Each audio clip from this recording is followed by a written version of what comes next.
কালকে আমার বাড়ি ফিরতে হয়তো লেট হবে। কালকে সারা দিনটা আমি নিজেকে একটু অকুপাইড রাখতে চাই। মানে যা বললাম ঠিক তাই। আচ্ছা তাতান, তুই ভালোবাসার সঙ্গে এইভাবে এত রেগে কথা বলছিস কেন? তাতান, তুই এমন একটা করছিস যেন তুই পৃথিবীতে প্রথম বাবা হচ্ছিস। আমরা কেউ বাবা হয়নি।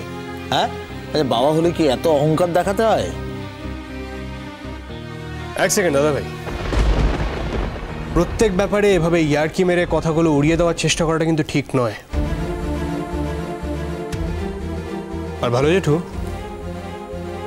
তুমি টুয়াদের বাড়িতে ঠিক কাকে কাকে ইনভাইট করলে? কেন, সবাইকে করলাম। তো এই অনুষ্ঠানের দিন যদি আমাদের বাড়িতে টুয়া আসে আর আমি যদি সেই মুহূর্তে এই বাড়িতে থাকি, তাহলে কিন্তু ওর সম্মান রক্ষা আমি করতে পারবো না।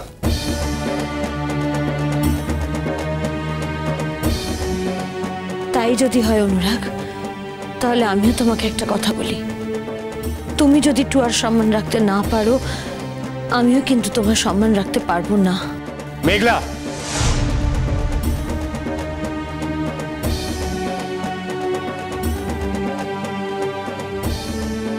আমি একদম ঠিক বলেছি। ভালো জেঠু যাকে সম্মান দিয়ে ইনভাইট করে নিয়ে আসছে, আমাদের বাড়ির অতিথি যারা, তাদের তুমি যদি অপমান করো, তাদের সম্মান যদি তুমি রাখতে না পারো, আমাকে ক্ষমা করো, আমার পক্ষেও কিন্তু তোমার সম্মান রাখা সম্ভব হবে না অনুরাগ। আমি এটা কিছুতেই মেনে নিতে পারবো না। আচ্ছা ঠিক আছে বাবারে, ওফ, কেন তোরা নিজেদের মধ্যে এত অশান্তি করছিস বলতো? হ্যাঁ তাতান, ওরা তো মাত্র একটা দিনের জন্য আসবে, তাও দুপুরবেলা আসবে, একটু দেখা সাক্ষাৎ হবে আমাদের সাথে, তারপর চলে যাবে, ব্যাস। একটা দুপুরের তো ব্যাপার বাবা, এই অশান্তি করিস না। তাতান দেখো, আমরা না ডাকলেই যে ওরা এখানে আসে না, তাও তো ঠিক নয়, তাই না? মানে টুয়া তো এমনিও আসে। তা যে মেয়েটা এমনি খোঁজ খবর নিতে আসে বাড়িতে যখন একটা অকেশন, সেখানে কি বাদ দেওয়া যায় বলো তো? তুমি তো খুব বোঝদার ছেলে তাতান, একটু ভেবে দেখো। তাছাড়া তুমি তো আর ওর সঙ্গে কথা বলতে যাচ্ছ না রে বাবা। হ্যাঁ, তাছাড়া ও তো তোর সাথে কথা টথা বলে না, তোর দিকে তাকায়ও তো না, তাহলে আর তোর সমস্যাটা কোথায়? আমার সমস্যা আছে ভালো জেঠি। আমি চাই না ওই বাড়ির কেউ আমাদের বাড়িতে আসুক।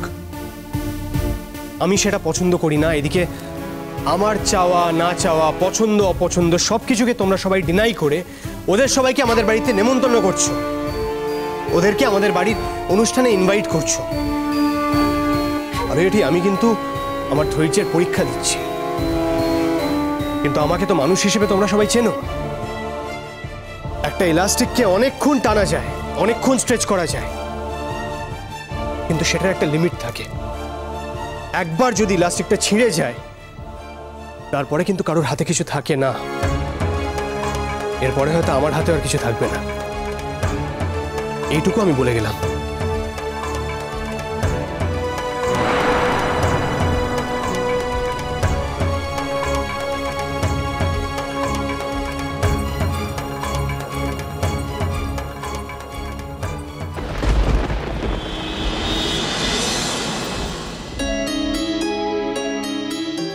শোন টুয়া, আমি বলছি কি, তুই তো যাবিই না, আমিও যাব না।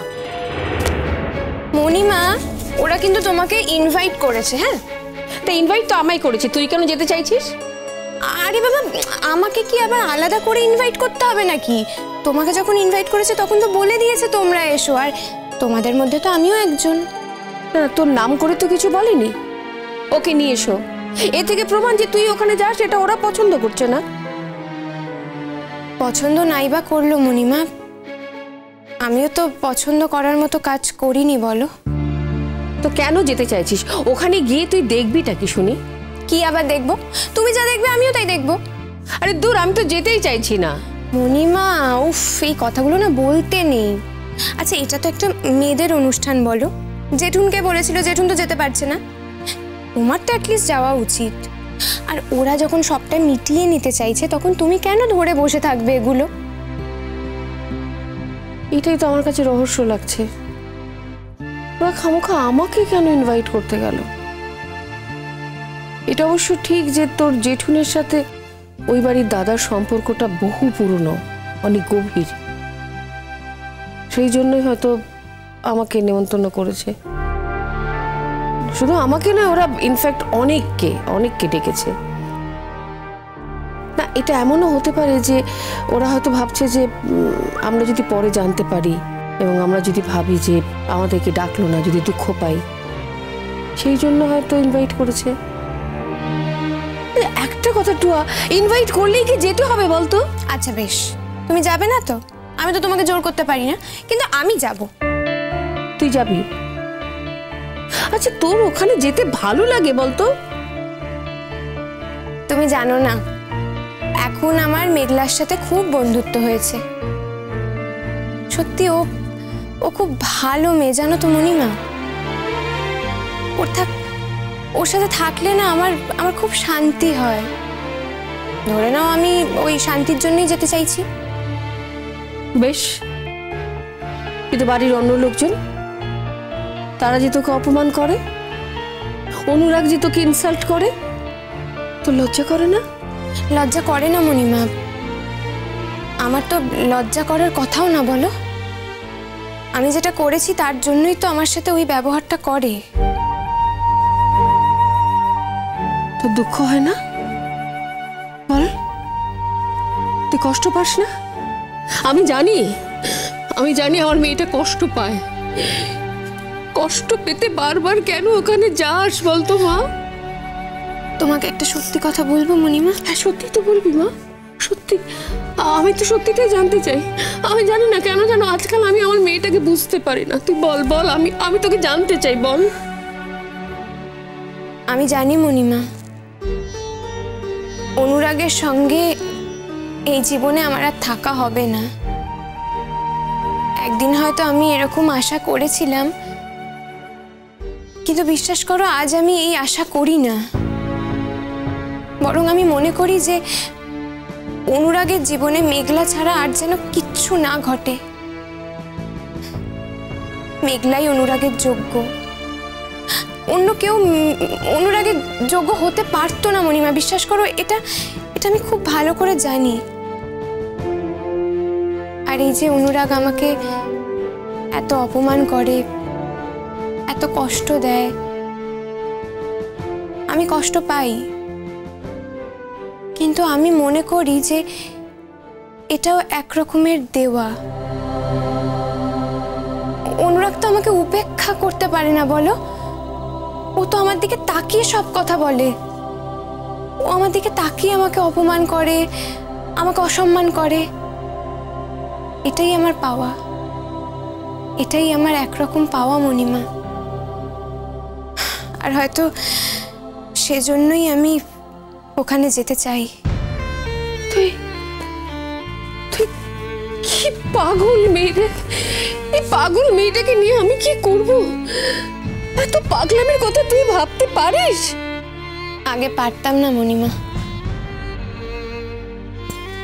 কিন্তু এখন পারি। আগে আমি ভাবতে পারতাম না যে আমি এরকম কোনো পাগলামো করব। কিন্তু যেদিন থেকে আমার জীবনে এই ঘটনাগুলো ঘটলো, সেদিন থেকে আমি বুঝতে পারলাম যে আমি এগুলো বলতেও পারি, আবার ভাবতেও পারি। নিজেকে এমন করে কষ্ট দিতে নেই মা। আমি যত কষ্ট পাই, অনুরাগ আমাকে যত অপমান করে, তত আমি শুদ্ধ হয়ে যাই মণিমা। আমি ভালো থাকি, বিশ্বাস করো, আমি খুব ভালো থাকি। আজকাল তোর কথা আমি সত্যি বুঝতে পারি না। বোঝার চেষ্টা করতে যাও কেন? আমি তো তোমাকে বলেছি যে আমি কিসে ভালো থাকি। এটুকু জেনে তুমি কেন ভালো থাকো না, তুমি শান্তিতে থাকো না? তোমার কি এটাই একটা বড় পাওয়া নয়? তুমি তো চাও মণিমা যে আমি ভালো থাকি।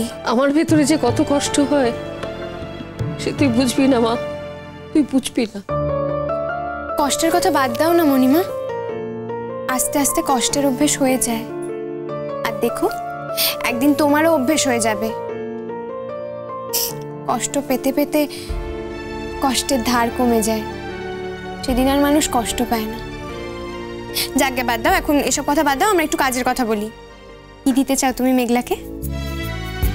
কি জানি, আমি তো কিছুই ঠিক করিনি। ইনফ্যাক্ট আমি তো যেতেই চাইছিলাম না, তুই এখন এত জোর করছিস। দেখি ইভিনিংয়ে বেরোবো, কিছু একটা কিনে নিতে হবে। মানে যাই না যাই একটা প্রেজেন্টেশন তো দিতেই হবে। তোর জেঠুনের এত ক্লোজ ফ্রেন্ড, সে না হয় তোর জেঠুনের হাত দিয়ে আমি পাঠিয়ে দিতাম গিফটটা। তাহলে কি উপহার দেবে? এক সাদে তো নর্মালি শাড়ি অথবা কানের দুল এই জাতীয় প্রেজেন্টেশন দেওয়া হয়। আমি না একটা শাড়ি কিনেছি। কি? না তোমাকে দেখাই। নদী